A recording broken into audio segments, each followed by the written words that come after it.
Hello everyone, welcome to Inside the Americas. Let's take a look at what's coming up in today's show. As U.S. President Barack Obama gets set to make an executive order on immigration, we'll head to Colorado for a look at just how much some states rely on undocumented workers. Then they've been 2 years in the making, but now the peace talks between the Colombian government and Marxist rebel group the FARC are off. The reason? The kidnapping of an army general. And it's back to the future for real as engineers in California develop the first ever hoverboard. First, now in the United States, the Keystone XL pipeline, backed by the Republicans, lost Senate approval by just one vote. That pipeline is meant to transport oil from Canada to the Gulf of Mexico. The bill easily passed the Republican-controlled House last week, and President Obama was expected to veto it if it passed the Senate. Yuka Royer has the details. The bill is not passed. Rejected by the narrowest of margins. The U.S. Senate voted by 59 to 41 in favor of a legislation approving the Keystone pipeline extension. That's one vote short of the 60 needed to pass the bill. The chamber's decision spares President Obama of the potential headache of vetoing the bill, but only for now. This will be an early item on the agenda in the next Congress, and I'm very confident that Senator Hovind's bill will succeed and we'll be able to get it down to the president. The new pipeline is designed to carry more than 800,000 barrels of oil a day from Canada to refineries in Texas and Nebraska. The controversial plan has pitted those pushing for more energy independence against those worried about its impact on the environment and climate change. It's about energy. It's about jobs. It's about economic growth. This pipeline is part of the unquenchable thirst for oil that's destroying our environment. Protesters briefly disrupted the session as all 45 Republican senators plus 14 Democrats voted for the project. Last week, the bill easily passed the Republican-controlled House of Representatives. Starting next January, the Senate will also be in Republican control. A new vote will likely force President Obama to veto the plan, a power he has used only 3 times during his 6 years in office. Now, when it comes to immigration in the United States, President Obama has drawn a line in the sand. He's promised to use executive action to help millions of undocumented immigrants from being deported. Many Republican lawmakers say they want to pass spending bills that would specifically prevent Obama from carrying out his proposed immigration changes. We took a closer look at the situation for some immigrants themselves in Colorado. Without immigrants, Denver would look very different. On the building sites, more than 70% of workers are Latino. Documented or not, they build the United States and contribute to its economy. They're a source of cheap but good quality labour, and many live under constant threat of deportation. This church shelters one Mexican in an irregular situation. The police cannot come looking for him here. Arturo is subject to an expulsion order. The owner of a small construction company, he has been living in the United States for 15 years and pays his taxes. Confined to his room, he receives visits from his wife and children, who are free to come and go.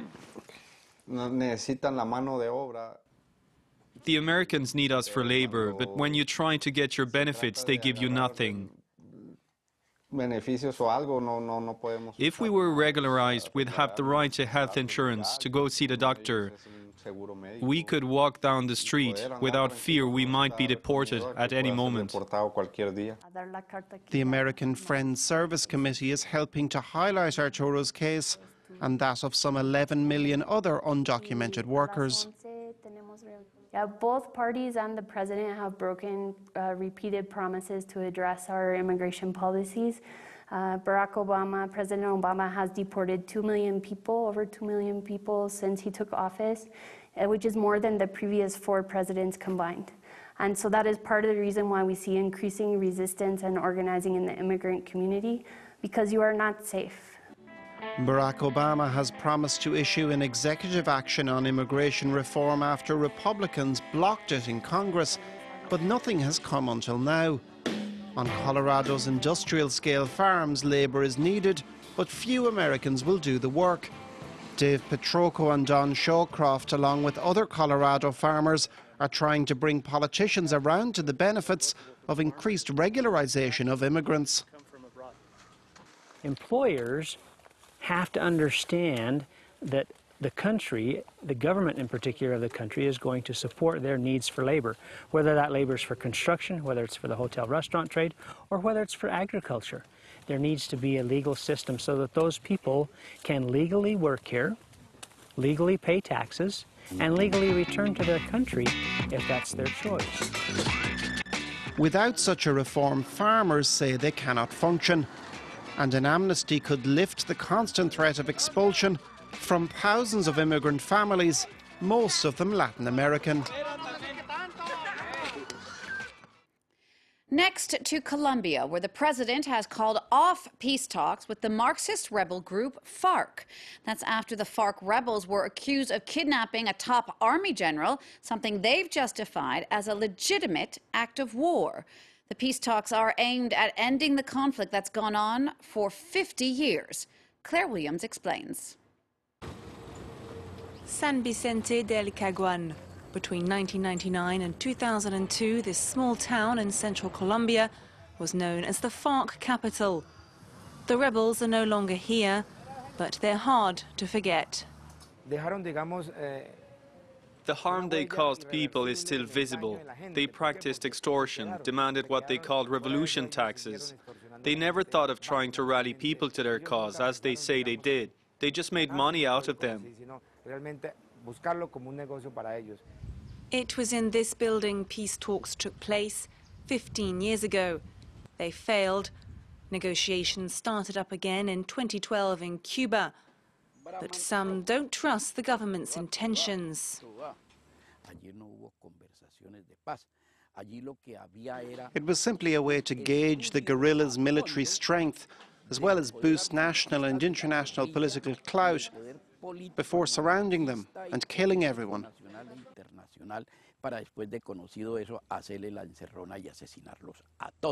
Others accuse the FARC of using ceasefires in the past to regroup and rearm. A government delegation had planned to travel to Havana on Monday to continue peace talks, but for the first time it suspended them. The day before, FARC rebels kidnapped one of the country's highest-ranking generals, Ruben Daria Lazate. A corporal and an army advisor travelling with him by boat were also taken. FARC rebels consider them prisoners of war, as Bogotá had refused to sign a ceasefire during the negotiations. While there's no ceasefire pact, these things will continue to happen. That's why we've said this isn't about a kidnapping. As the Minister of Defense has said, this is about a general, one of the most important generals in the Colombian army's anti-insurgency forces. President Juan Manuel Santos has demanded the hostages' release as a condition for resuming talks. The rebels have said they won't release the hostages for ransom, but they have said they won't kidnap civilians. In October, there was a mea culpa. The rebels admitted they had harmed civilians in the past. In 50 years of conflict, 220,000 people have died, 5 million have been displaced. Today, an estimated 8,000 FARC rebels continue fighting. In 2 years of dialogue, the government and the FARC have agreed to establish rural land reform, future political roles for FARC rebels, and a new drug trafficking policy. Remaining issues are among the most contentious: victims' rights and disarmament. Now, ever since Marty McFly rode one in Back to the Future, fans have dreamed of having their own hoverboard. Well, the wish for that levitating skateboard has finally been granted. The futuristic device is now a reality thanks to this group of California engineers. And we have liftoff.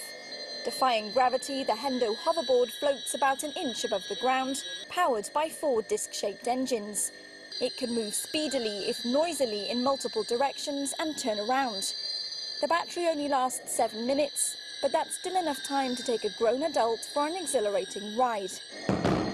The partly 3D printed board levitates on top of conductive materials such as aluminium or this copper half-pipe.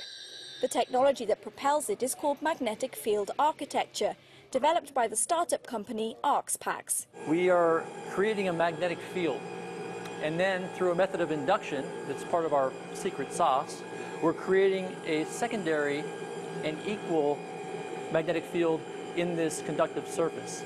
Henderson, an architect, founded ArcsPax with his wife Jill. For decades they've been trying to design more earthquake-resistant buildings, and the hoverboard is a proof of concept. Imagine that there's an earthquake, and the early warning system turns on the hover systems, and the supports fall away as the building starts to hover.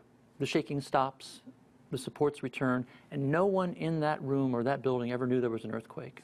The couple has turned to crowdfunding website Kickstarter to get financial support for their project. They long ago passed the target of $250,000, and the first 10 hoverboards, costing $10,000 apiece, have pre-sold out. But for far less money, amateur inventors can get their hands on a developer kit and theoretically use the technology to make anything hover. We want to seed this hover ecosystem by putting the technology into the hands of all those tinkerers, all those curious minds. Curious minds. The power of many minds that Greg likes to say. By putting this technology in their hands, we'll be able to solve problems we don't even know exist. Right now the elevation may be modest, but the Hendo hoverboard is setting its sights high. Its creators envision future applications in manufacturing, transportation, and even space exploration. All right, that looks like fun. All right, we'll leave you with that. Thank you so much for watching Inside the Americas. We'll see you again next time for all the news from north to south.